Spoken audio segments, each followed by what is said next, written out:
క్విక్గా ఈజీగా చేసుకునే టమాటా పచ్చడి ఎలా చేయాలో చూద్దాం.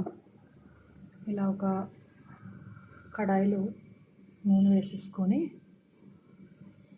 ముందు ఈ ఇంగ్రీడియంట్స్ రెడీగా పెట్టుకోవాలి. చాప్డ్ టమాటోస్, పచ్చిమిరపకాయలు, కొంచెం చింతపండు, ఉప్పు, పసుపు ఇవి రెడీగా ఉంటే క్విక్గా అయిపోతుంది. సో ఇలా వేడెక్కిన నూనెలోకి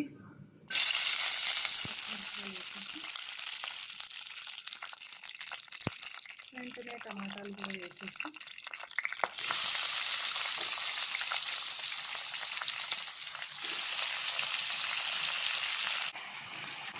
తర్వాత వేసామా లేదా అన్నంత చింతపండు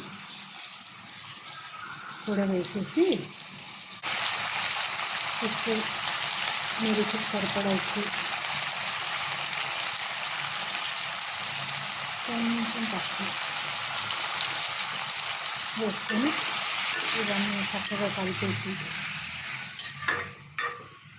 సిమ్లో పెట్టేసి మూత పెట్టేసేయండి.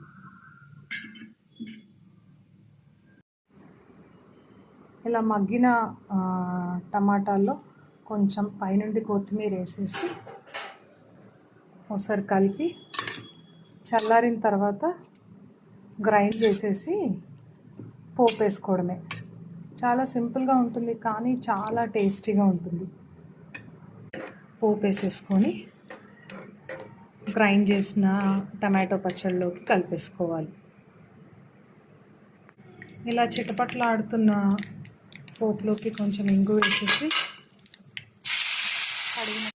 పచ్చడి అన్నాం కదా అనేసి చాలా మెత్తగా గ్రైండ్ చేసేయద్దు. ఇలా కచ్చాపచ్చగా గ్రైండ్ చేసుకుంటేనే అన్నంలోకి చాలా బాగుంటుంది.